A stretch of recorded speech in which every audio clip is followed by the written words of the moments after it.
Hello दोस्तों, मेरा नाम अनिकेत सिंह है और दी रियल गाइड चैनल में आप लोगों का स्वागत है। तो आज हम लोग बात करने आए हैं कि 2025-26 में होने वाला जितना भी बैंकिंग एग्ज़ाम है उसका मतलब तैयारी कैसे करें। ठीक है, तो चलिए बात करते हैं। तो सबसे पहले हम लोग बात करते हैं कि 2025-26 में, ठीक है, कौन से महीने में कौन सा एग्ज़ाम हो रहा है। ठीक है, तो अगर हम लोग सबसे पहले बात करें तो अभी जून का महीना है। ठीक है, जुलाई का महीना स्टार्ट होने वाला है बहुत जल्दी। सबसे पहला जो एग्ज़ाम है SBI PO का है, उसका नोटिफिकेशन आ चुका है। उसका फॉर्म मतलब फॉर्म फिलअप हो रहा है। अगर आप लोगों ने फॉर्म फिलअप नहीं किया है तो जल्दी से आके फॉर्म फिलअप कर दे। ठीक है, तो अगर सारे एग्ज़ाम्स की बात करें तो सबसे पहले हम लोग देखते हैं। तो SBI PO का जो एग्ज़ाम है वो सबसे पहले वो उसका प्रीलिम्स का जुलाई अगस्त में है। ठीक है, उसके बाद IBPS PO का एग्ज़ाम है वो अगस्त के महीने में 17, 23 और 24 तारीख को है। उसके बाद SBI PO मेंस होगा सितंबर में। फिर IBPS क्लरिकल आ जाएगा, वो अक्टूबर में एग्ज़ाम है उसका 4, 5 और 11 को। ठीक है, फिर IBPS PO का मेंस 12 अक्टूबर को। उसके बाद अगर नवंबर की बात करें तो यहाँ पे RRB PO प्रीलिम्स हो जाएगा। ठीक है, 22 और 23 नवंबर को। उसके बाद नवंबर में ही IBPS क्लर्क का मेंस भी है 29 नवंबर को। RRB क्लर्क प्रीलिम्स का एग्ज़ाम 6, 7 और 13 दिसंबर को है। ठीक है, RRB PO मेंस का 28 दिसंबर को है और RRB क्लर्क मेंस का 1 फरवरी को है। ठीक है, अभी करंट में SBI PO का मतलब कि नोटिफिकेशन आया हुआ है और उसका फॉर्म फिलअप चल रहा है।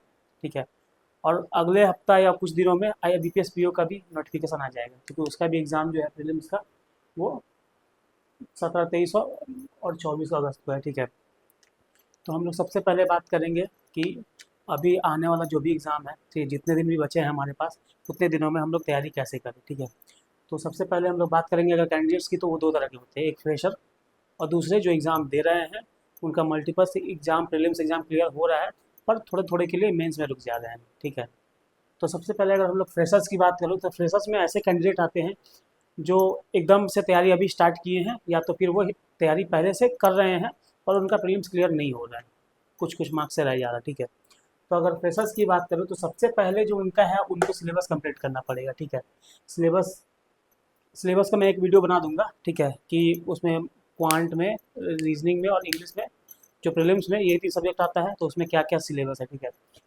तो सबसे पहले उन्हें फोकस तो प्रीलिम्स में ही करना पड़ेगा। ठीक है, तो उन्हें सबसे पहला उनका जो टास्क होगा वो सिलेबस कंप्लीट करना पड़ेगा। उसके लिए उन्हें डेली बेसिस पे क्वांट, रीजनिंग और इंग्लिश पढ़ना पड़ेगा। ठीक है, जीए भी कंटिन्यू करना पड़ेगा, क्योंकि हम लोग इंतजार तो नहीं करेंगे ना कि मेरा प्रीलिम्स क्वालिफाई हो तो हम मेंस के लिए जीके पढ़ना स्टार्ट करें। तो जीके तो उन्हें डेली बेसिस पे करना ही पड़ेगा, चाहे उनका प्रीलिम्स क्लियर हो या ना हो। ठीक है, तो जीके हर पर डे 2 घंटा करना ही है। उसके अलावा क्वांट जो है उन्हें 3 घंटा पर डे करना पड़ेगा, क्योंकि वो फ्रेशर है, उन्हें क्वांट के हर एक चैप्टर का कॉन्सेप्ट क्लियर करना पड़ेगा। ठीक है, उसके बाद रीजनिंग भी में भी उन्हें 3 घंटा हर पर डे 3 घंटा मेहनत करना ही पड़ेगा। उससे कम में नहीं चलेगा, उतना तो कम से कम करना ही पड़ेगा, क्योंकि उन्हें अभी ज़रूरत है प्रैक्टिस का, खूब सारा प्रैक्टिस का और कॉन्सेप्ट क्लियर करने का। उसके बाद अगर इंग्लिश की बात करें तो इंग्लिश में भी 2 घंटा करना पड़ेगा। ठीक है, आजकल जैसे बहुत सारा एग्ज़ाम हो गया है, जैसे क्लरिकल का बात करें। ठीक है, तो क्लरिकल में हमारा कट ऑफ जो है वो 70s 80s में जा रहा है। ठीक है, तो बिना इंग्लिश का तो पॉसिबल है ही नहीं, तो इंग्लिश पे भी ध्यान देना ही पड़ेगा। ठीक है, तो ये उन्हें मतलब हर दिन डेली बेसिस पे इन सब्जेक्ट का मिनिमम इतना पढ़ना ही पड़ेगा। ठीक है, उसके ज़्यादा अगर वो पढ़ सकते हैं तो पढ़ लें, लेकिन मिनिमम इतना तो पढ़ना ही पड़ेगा अगर वो फ्रेशर है। ठीक है, ठीक है, उसके बाद उन्हें अपने स्पीड पे काम करना पड़ेगा। कुछ कुछ क्वांट का हो गया, रीजनिंग का हो गया, कुछ कुछ ऐसा चैप्टर है जिसमें क्वेश्चन जो है अगर वो लोग बेसिक फॉर्मूला यूज़ करेंगे तो वो बहुत ज़्यादा मतलब कि स्लो बनेगा, टाइम टेकिंग होगा। तो उसके लिए उन्हें कुछ कुछ ट्रिक्स से भी ट्रिक्स का हेल्प लेना पड़ेगा, कुछ कुछ ज़्यादा नहीं लेकिन कुछ कुछ ट्रिक्स का हेल्प लेना पड़ेगा। ठीक है, तो उन्हें स्पीड इंक्रीज करना पड़ेगा। स्पीड इंक्रीज करने के लिए एक और तरीका है, उन्हें सेक्शनल मॉक देना पड़ेगा। जैसे क्वांट का हो गया, क्वांट का 20 मिनट में 35 क्वेश्चन है, तो उन्हें क्वांट का सेक्शनल मॉक देना पड़ेगा। ठीक है, रीजनिंग का सेक्शनल मॉक देना पड़ेगा, इंग्लिश का सेक्शनल मॉक देना पड़ेगा। अभी तो उन्हें फुल मार्क्स के बारे में सोचना भी नहीं चाहिए, अभी उन्हें सेक्शनल मॉक ही देना चाहिए। एक बार जब उन्हें सेक्शनल मॉक में ठीक ठाक आने लगे, क्वेश्चन आने लगे, सिलेबस क्लियर हो जाए, सारा सिलेबस, ठीक है, सारा कॉन्सेप्ट क्लियर हो जाए, तो फिर उन्हें फुल मार्क्स पे जाना चाहिए। उसके बाद फुल मार्क्स का तो मैंने बता दिया कि फुल मार्क्स बाद में जाना है। ठीक है, फर्स्ट फोकस ऑन प्रीलिम्स। ठीक है, तो उन्हें क्या है कि सबसे पहले प्रीलिम्स को फोकस करना पड़ेगा, उन्हें मेंस के बारे में अभी सोचना भी नहीं है। ठीक है, क्योंकि अभी तो वो फ्रेशर है। ठीक है, अभी उन्हें प्रीलिम्स क्लियर करना है, प्रीलिम्स क्लियर एक बार होते गया उसके बाद फिर उन्हें मेंस के बारे में सोचना होगा। पर हाँ, जीके उन्हें कंटिन्यू करना ही पड़ेगा। अब जैसे आप लोग देख सकते हैं कि यहाँ पे एग्ज़ाम जो है वो पूरा लाइंड अप है, जुलाई महीने से एग्ज़ाम स्टार्ट हो रहा है, ठीक है। तो मान लेते हैं कि एक फ्रेशर कैंडिडेट है, ठीक है, वो SBI PO प्रीलिम्स का प्री का तैयारी कर रहा है, ठीक है। तो वो प्री का कंटिन्यू पहले सबसे पहले अपना सिलेबस क्लियर करेगा, उसके बाद प्री प्री के का एग्ज़ाम का मॉक देगा, ठीक है।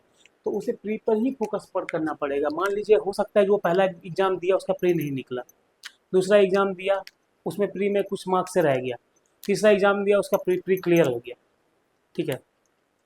तो चूंकि अभी उसका प्रीलिम्स का ही मतलब कि सिलेबस क्लियर नहीं है, तो अगर वो मेंस का पढ़ना स्टार्ट कर देगा तो उसे दिक्कत होगा, ठीक है। तो एक बार अगर उसका प्रीलिम्स क्लियर होना स्टार्ट हो जाए, फिर उसे मॉक्स पे फिर उसे मेंस पर ध्यान देना चाहिए। तो सबसे पहले तो उसका प्राइम फोकस प्रीलिम्स पे ही रखना चाहिए, ठीक है। और ऐसा नहीं है कि जो लोग का प्रीलिम्स क्लियर हो जा रहा है उन्हें प्रीलिम्स ध्यान नहीं देना पड़ेगा, ठीक है, उन्हें भी प्रीलिम्स का ध्यान देना पड़ेगा, उन्हें मॉक्स कंटिन्यू लगाना पड़ेगा, ठीक है।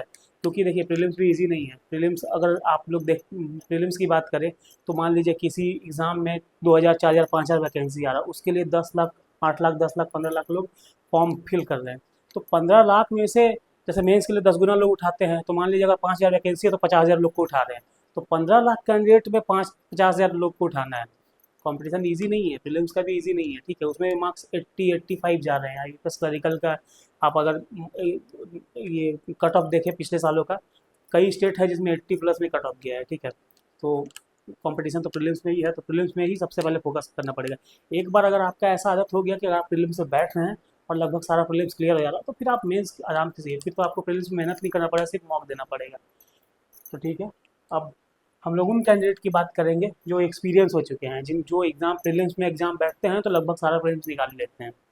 तो अगर ऐसे कैंडिडेट को क्या, उनका तो सिलेबस ऑलरेडी कंप्लीटेड है, ठीक है। तो उनको सबसे इम्पॉर्टेंट क्या है, उन्हें पर डे मेन मॉक देना पड़ेगा प्रीलिम्स का। मतलब मेंस उनको प्रीलिम्स में सिर्फ मॉक देना है, उन्हें कोई भी सिलेबस क्लियर करने की जरूरत नहीं है, सिलेबस अलग से पढ़ने की जरूरत नहीं है। बस अपना स्पीड और एक्यूरेसी बनाए रखने के लिए मॉक दीजिए डेली बेसिस पे, ठीक है। और उन्हें अभी पढ़ना क्या है, उन्हें आगे आने वाले एग्ज़ाम जो एग्ज़ाम है उसका मेंस पे फोकस करना चाहिए, ठीक है। क्योंकि उनका प्रीलिम्स निकल जा रहा है, उनके प्रीलिम्स से कोई प्रॉब्लम है नहीं, तो उन्हें मेंस पे ही फोकस करना चाहिए, ठीक है। तो उन्हें डेली बेसिस पे मेंस पढ़ना चाहिए।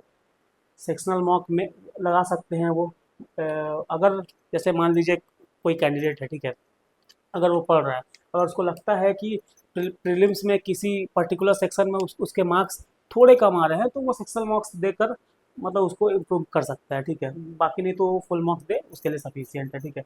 मेंस का मॉक भी अभी चूंकि प्रीलिम्स का समय है तो हम रेगुलर मेंस का मॉक नहीं दे सकते हैं, लेकिन हाँ मेंस का मॉक भी जरूरी है, इसलिए वीकली बेसिस पे उन्हें मेंस का मॉक देना चाहिए, ठीक है। उसके बाद उन्हें अपना स्पीड एक्यूरेसी ये सब पे वर्क करते रहना चाहिए कंटिन्यूअसली। क्योंकि मान लीजिए अगर आप SBI PO, मान लीजिए आप पिछले साल IBPS PO एग्जाम दिए, पिछले बार IBPS PO का जो कट ऑफ था 48 49 के आसपास था, और अगर आपका मार्क्स 50 51 52 है तो प्रीलिम्स तो आपका क्वालिफाई हो गया है। पर अगर आपका तैयारी अच्छा है तो आपको मार्क्स थोड़ा और चाहिए, 50 55, ठीक है, इट्स गुड कि आप क्वालिफाई कर लिए हैं, लेकिन आपको और मार्क्स इंप्रूव करना चाहिए, ठीक है। तो उसके लिए आपको अपने स्पीड पे अपने एक्यूरेसी पे वर्क करते रहना होगा कंटिन्यूअसली। किसी चैप्टर में अगर आपको लगता है कि वो आपका वीक पॉइंट है तो इसको इंप्रूव करते रहिए। पूरा सिलेबस बहुत ज़्यादा करने की जरूरत नहीं है, ठीक है। Never skip GA। आप मेंस का पढ़ रहे हैं, ठीक है, लेकिन आपको GA साथ साथ पढ़ना ही पड़ेगा। आप फ्रेशर हो चाहे एक्सपीरियंस हो, GA पढ़ना ही पड़ेगा। क्यों? क्योंकि अगर आपका प्रीलिम्स क्वालिफाई होता है, अगर आप मेंस देने जाते हैं, तो प्रीलिम्स के बाद मुश्किल से आपको प्रीलिम्स एग्ज़ाम का रिजल्ट आने के बाद मुश्किल से 10 से 15 दिन का समय मिलता है।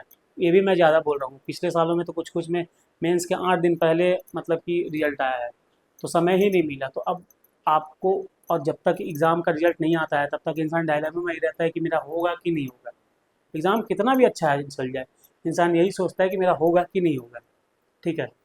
तो रिजल्ट आने के बाद आपको बिल्कुल भी मौका मिलेगा GA पढ़ने का, तो इसलिए आप GA का तैयारी डेली बेसिस पे करते रहें, ठीक है। तो ये है, ठीक है, ये कुछ कुछ स्ट्रैटेजीज था जो मैं बता रहा हूँ कि आपको मतलब कि इस साल अगर बैंकिंग एग्ज़ाम क्वालिफाई करना है तो आपको इन सब चीज़ों को पे फोकस करना पड़ेगा, ठीक है। तो यही है। तो मुझे उम्मीद है कि मेरा ये वीडियो आप लोग को अच्छा लगा होगा। अगर आप लोगों को अच्छा लगा तो मेरे चैनल को सब्सक्राइब करें और अपने दोस्तों के साथ भी शेयर करें। Thank you.